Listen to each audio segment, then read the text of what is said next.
यहां नई दिल्ली में आमिर खान मुत्ताकी जो तालिबान के फॉरेन मिनिस्टर हैं, आजकल नई दिल्ली में आ रखे हैं, वो डॉक्टर जयशंकर को यह आश्वासन देते हैं, विश्वास दिलाते हैं, भरोसा दिलाते हैं कि डॉक्टर साहब अफगानिस्तान की 1 इंच जमीन भी किसी और के कब्जे में नहीं है, पूरी की पूरी अफगानिस्तान की जमीन अब तालिबान के कंट्रोल में है।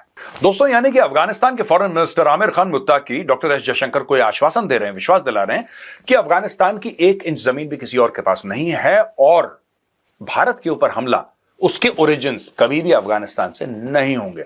वो लश्कर तैयबा हो, जैश ए मोहम्मद हो, एक जमाने में हां वो अफगानिस्तान में होते थे, बिल्कुल होते थे, और पाकिस्तान ने उनको पुश करा कि यहां पे बड़ी there is a lot of, जिसको कहते हैं कि फॉरेन बड़ा विजिलेंस बढ़ गया है हमारे ऊपर, और कोई कंप्लेंट कर देगा, कुछ हो जाएगा, फिर से हम लोग ग्रे लिस्ट में चले जाएंगे FATF के। तुम लोग एक काम करो, चुपचाप से निकल लो भैया, निकल लो अफगानिस्तान। वहां पे अफगानिस्तान में रूल ऑफ लॉ वाली बात तो थी नहीं एक जमाने में। अब तालिबान आया, तालिबान ने सख्ती करी है थोड़ी सी, तो अब वो कह रहे हैं तालिबान वाले कि साहब जो थे उनको निकाल दिया, अब क्लीन है मामला, हम आपको ये भरोसा दिलाते हैं। दोस्तों, यहां पे ISPR के जो चीफ हैं अहमद शरीफ चौधरी, लेफ्टिनेंट जनरल, उन्होंने ये बोला है कि 2024 में 14,535 इंटेलिजेंस बेस्ड ऑपरेशंस कंडक्ट करे गए खैबर पख्तूनख्वा में। इसमें 769 मिलिटेंट्स मारे गए, इंक्लूडिंग 58 अफगान नेशनल्स। इन्होंने बोला कि 272 आर्मी पर्सनल मारे गए। ये सारे के सारे फिगर झूठ हैं दोस्तों, बाय द वे, मैं सिर्फ आपको बता रहा हूं क्योंकि उसने बोला ऐसा, लेकिन सब झूठ, सब फ्रॉड। पाकिस्तानी आर्मी अगर 10 सिपाही मरते हैं, 1 की जिम्मेदारी लेते हैं, 9 का तो नाम ही नहीं लेते हैं। पाकिस्तानी टेलीविजन ने कभी नमाज जनाजा दिखाया हो? हां, टेररिस्ट का जरूर दिखा देते हैं ये कि जैश ए मोहम्मद का मर गया तो सब लोग नमाज जनाजा। आपने कभी फौजियों का देखा है वहां पे? बहुत कम, बहुत कम। ये फौजी मरते हैं, खुद बोलते हैं कि हमारे इतने फौजी मर गए। कोई टेलीविजन नहीं है वहां पे कि गांव में भीड़ आ रही है, लोग देख रहे हैं साहब ये हमारा फौजी मुल्क के नाम पे शहीद हो गया और लड़ते लड़ते तहरीक तालिबान पाकिस्तान या Baloch freedom fighters, not at all. They don't show all of this, सब चोरी का। ये जो फिगर है जो मैं आपको सुना रहा हूं, मैं आपको पहले बता दूं, ये उसने बोले अहमद शरीफ चौधरी ने, जो जनरल है पाकिस्तानी आर्मी का, और सब झूठ हैं, सब फ्रॉड फिगर्स हैं। ये कहता है कि 272 आर्मी पर्सनल मारे गए, आप मान के चलिए 5-10 गुना ज्यादा मारे गए होंगे, झूठ बोल रहा है। फिर कहता है 140 police officers, I don't believe this, utter nonsense. 145 civilians, इससे कहीं ज्यादा। कहते हैं कि 2025 में 15 सितंबर तक 10,115 ऑपरेशन करे गए, जिसमें कि 970 मिलिटेंट्स मारे गए और 311 पाकिस्तानी आर्मी पर्सनल किल हो गए। इस साल 311 का ये फिगर बता रहा है, कह रहा है कि 311 तो मारे गए। अब दोस्तों, आप समझ सकते हैं कि ये पूरा मामला है क्या। और पाकिस्तानी आर्मी, अगर आप इसके भी फिगर सच मान लें अहमद शरीफ चौधरी के, तो आपको यह पता लग जाएगा कि पाकिस्तानी आर्मी कितने प्रेशर में है, कितने ज्यादा प्रेशर में है। रोज के रोज इनके बंदे मारे जा रहे हैं, and they have no ways and means to stop it. ये लोग पूरी कोशिश कर चुके हैं, एड़ी चोटी का बल लगा चुके हैं, नहीं रोक पा रहे तहरीक तालिबान पाकिस्तान को, ये बलोचों को नहीं रोक पा रहे। वो लोग दंदनाते फिर रहे हैं, पूरा खैबर पख्तूनख्वा, लगभग पूरा खैबर पख्तूनख्वा और पूरा Balochistan, which accounts for more than 55 to 60% of Pakistani land mass, Pakistani army के कंट्रोल के बाहर हो चुका है। Pakistan is spiralling into chaos. सिर्फ वो जगह है जो इस्लामाबाद, कराची, लाहौर में, बड़े बड़े शहरों में लोग अपना आराम से कैफेज में बैठे हैं, मजे कर रहे हैं, खाना वाना खा रहे हैं। हाँ, ये लोग लगभग सेफ हैं। लेकिन दोस्तों, मैं आपको एक और बात बता दूं, ये टेररिज्म, और मैं मानता हूं कि तहरीक तालिबान पाकिस्तान एक टेरर आउटफिट है। Let there be no doubt, Tehreek Taliban Pakistan is a terror outfit. अब मैं आपको एक और बात बताता हूं। आपको क्या लगता है वो दिन कितना दूर है?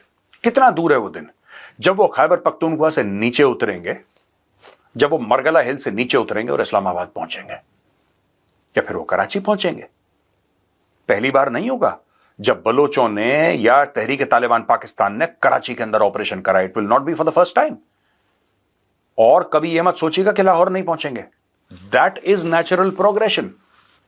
ठीक है, दैट इज नेचुरल प्रोग्रेशन। देखिए, आप एक बात समझिए, जहां पे पॉपुलेशन इतनी लो है, बलूचिस्तान, जहां पे पाकिस्तानी आर्मी जो करती है, कोई सवाल जवाब नहीं पूछता पाकिस्तानी फौज से, कोई क्वेश्चन आंसर्स नहीं है, वहां पे मोबाइल फोन की कनेक्टिविटी नहीं है, कुछ नहीं है, अंधा अंधा आपको जो करना है करो, कोई पूछने वाला नहीं है। तब ये लोग टीटीपी को नहीं रोक पा रहे, तब ये लोग बीएलए को नहीं रोक पा रहे। इनको क्या लगता है जब वो घुस जाएंगे इनके शहरों में तब रोक पाएंगे? निठल्ली फौज है पाकिस्तानी फौज। It's a useless unprofessional army. यहां पे जो पाकिस्तान ने मिसाइल मारी है और पाकिस्तान ने महसूद जो है टीटीपी का लीडर उसको मारने का दावा करा है, पता नहीं मरा नहीं मरा, नोबडी नोज द ट्रूथ, लेकिन काबुल के अंदर इन्होंने जेट फाइटर से एक मिसाइल मारी और यह दावा करा कि हमने टीटीपी के हेड को मार दिया। दोस्तों यह दावा था पाकिस्तान का। अब दोस्तों आपको क्या लगता है कि तहरीक तालिबान पाकिस्तान किस तरीके से पाकिस्तान को रिस्पॉन्ड करेगा? आपको क्या लगता है? नीचे कमेंट्स में लिखिए कि साहब हमें ऐसा लगता है, क्योंकि देखिए तहरीक तालिबान पाकिस्तान के पास फाइटर जेट्स तो है नहीं, उनके पास कोई बड़े बड़े टैंक या ऐसे कोई हथियार तो है नहीं कि बैलिस्टिक मिसाइल है। अगर उनको पाकिस्तान को जवाब देना पड़ा तो वो पाकिस्तान को जवाब कैसे देंगे? How will they respond to Pakistan?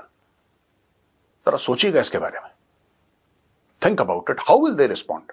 आप सोचिए, स्ट्रेटेजिकली सोचिए कि देखिए जिसके पास जो एसेट होते हैं वैसे ही रिस्पॉन्ड करता है वो तो वैसे ही रिस्पॉन्ड करेगा जो उसके पास एसेट होंगे। पाकिस्तान के पास जेट्स हैं जो अमेरिका ने दे रखे हैं, वो ठोक दिया काबुल में जाके। तालिबान के पास ऐसा कोई सरफेस टू एयर मिसाइल्स तो है नहीं, बहुत ज्यादा कोई सोफिस्टिकेटेड हो, वो पुराने शुराने इनके पास कोई स्टिंगर शुंगर पड़े होंगे, दैट्स इट। बट इसके अलावा I don't think they have any sort of layer upon layer of air defences, ऐसा तो कुछ नहीं है, रैंडम कुछ होंगे। तो आज की तारीख में अगर पाकिस्तान चाहे तो दंदनाता फिर सकता है और अटैक कर सकता है, लेकिन ऐसी बात नहीं है कि तहरीक तालिबान पाकिस्तान या फिर अफगान तालिबान के पास हाथ में कोई पत्ते नहीं है खेलने के लिए। मुझे ऐसा लगता है कि border posts of the Pakistan army along the Durand line will be attacked. मैं आपको बोल रहा हूं, इनको अटैक करा जाएगा और इनकी पोस्ट्स पे कब्जा किया जाएगा, यानी कि तालिबान भी ये मानता है, और मैं आपको आज बता रहा हूं जिम्मेदारी के साथ, आप नोट कर लेना आज का वीडियो, तालिबान भी ये मानता है या मानता होगा बाय द वे कि the best way to punish Pakistan is loss of territory. Best way to punish Pakistan is make sure Pakistan loses territory. Otherwise, Pakistan will never learn its lesson. यहां पे आमिर खान मुत्ताकी साहब ने मीडिया के सामने एक बात बोल दी और बहुत बड़ा बयान उन्होंने दे दिया है कि अगर तुम्हें कोई शक है कि तुम ये सब करके कुछ हासिल कर पाओगे, बदमाशी करके, पाकिस्तान को बोला है कि अगर तुम कुछ हासिल कर पाओगे तो अंग्रेजों से जाके पूछो। अंग्रेजों से जाके, दोस्तों एक जमाने में था द ग्रेट गेम, अफगानिस्तान में खेला जाता था, अंग्रेज खेलते थे ग्रेट गेम और रशियंस, ये लोग खेलते थे द ग्रेट गेम। ये उन दिनों की बात है, 100 साल से पहले की बात है। अगर आपको लगता है कि आप कुछ कर पाएंगे तो बताइए साहब, लेट अस नो। ठीक है, अगर अंग्रेजों से भी पेट नहीं भरा तो आप सोवियत रूस की फौजों से पूछिए जो आज रशियन आर्मी, उनसे पूछिए कि उनका एक्सपीरियंस अफगानिस्तान में कैसा रहा।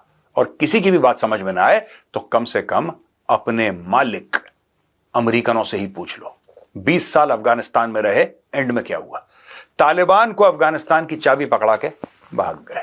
और दोस्तों जिस तरीके से अफगानिस्तान और पाकिस्तान का रिलेशनशिप बिगड़ रहा है, आप देखना आगे क्या क्या होता है इसमें। मुझे ऐसा लगता है कि मामला और बिगड़ेगा और बिगड़ेगा और बिगड़ेगा, क्योंकि पाकिस्तान जो ट्राई कर रहा है ना, पाकिस्तान मामले को स्टेबलाइज करने की कोशिश नहीं कर रहा ना, ये पाकिस्तान की कभी कोशिश थी। The only thing that Pakistan is wanting to do here is ensure that जिस तरीके से जमीन उन्होंने पहले चीनियों को दी थी, अभी वही जमीन ये अमेरिकन को देंगे। आसिम मुनीर पैसा कमाएगा अमेरिकन से, जैसा वो कमा रहा है और दबा के कमा रहा है। एक दिन आसिम मुनीर रिटायर हो जाएगा, 3 साल के बाद, 5 साल के बाद, कभी कभी रिटायर हो जाएगा, उसके बाद वो भाग जाएगा and he will leave this mess for his successor. ये पाकिस्तान का इतिहास रहा है दोस्तों, पाकिस्तान में यही चलता है। दोस्तों मुझे ऐसा लगता है कि अफगान तालिबान और तहरीक तालिबान पाकिस्तान अब मिलके, और नीचे से बलोचिस्तान के अंदर BLA, मुझे लगता है कि now is the time when they are going to give the Pakistan army an extremely tough time. मेरा मतलब ये नहीं कि उन्होंने आज तक टफ टाइम नहीं दिया है पाकिस्तानी आर्मी को, लेकिन अब चूड़ियां कसने का उनका वक्त आ गया है। मुझे ऐसा लगता है, that is my analysis of the situation and they are going to do it more and more.